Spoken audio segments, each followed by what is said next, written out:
तो सबसे पहले हम कढ़ाई में 2 चम्मच तेल या घी डालेंगे। जब तेल अच्छे से गर्म हो जाए तब हम इसमें 2 मीडियम साइज प्याज डालेंगे जिनको बारीक काट लिया है। अब इसमें 1 चम्मच अदरक लहसुन का पेस्ट, फिर इसे अच्छे से भूनेंगे जब तक इसकी कच्ची महक खत्म ना हो जाए। अब हम कढ़ाई में चिकन डालेंगे। मैंने यहाँ तकरीबन 750 ग्राम बोनलेस चिकन का इस्तेमाल किया है जिसे अच्छे से धोकर रख लिया था। इसे प्याज के साथ अच्छे से भून लेंगे।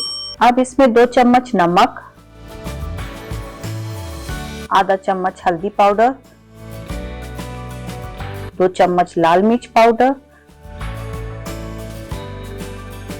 2 चम्मच धनिया पाउडर और आधा चम्मच जीरा पाउडर डालेंगे। अब सारे मसालों को अच्छे से चिकन के साथ मिक्स करेंगे। मसालों को तब तक भूनना है जब तक तेल किनारों पर आने लगे और खुशबू आने लगे। अब हम इसे ढककर मीडियम फ्लेम पर पकने देंगे, बीच बीच में चलाते रहेंगे। अब इसमें टमाटो की प्यूरी डालेंगे और अच्छे से मिक्स करेंगे। फिर इसे ढककर कुछ देर पकने देंगे ताकि टमाटर अच्छी तरह से गल जाए। जब टमाटर तेल छोड़ने लगे तब हम इसमें 2 चम्मच दही और काजू का पेस्ट डालेंगे।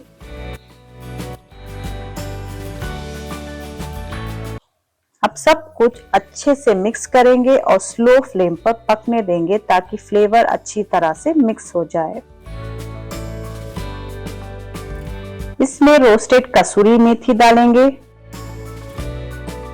उसी के साथ फ्रेश कुकिंग क्रीम डालेंगे जिससे ग्रेवी और भी क्रीमी और रिच बनेगी।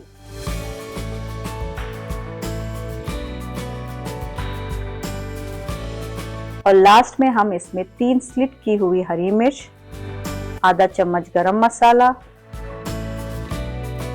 और आधा चम्मच काली मिर्च पाउडर डालेंगे। विथ फ्रेश कोरिएंडर लीफ से गार्निश करेंगे। अब सब अच्छे से मिक्स करें और 1 से 2 मिनट तक पकने देंगे ताकि सभी फ्लेवर अच्छे से मिल जाए। तो ये थी हमारी मुगलई चिकन ग्रेवी की रेसिपी। इसे आप रोटी, नान या जीरा राइस के साथ खाएं और एंजॉय कीजिए। तो मेरे चैनल को लाइक, शेयर और सब्सक्राइब करना मत भूलें और हाँ, कमेंट सेक्शन में जरूर बताएं कि आपको ये रेसिपी कैसी लगी और अगली बार कौन सी डिश देखना चाहें। आपके कमेंट्स पढ़ना मुझे बहुत अच्छा लगता है। तो चलिए मिलते हैं नेक्स्ट वीडियो में। टिल देन अपना ख्याल रखें। बाय।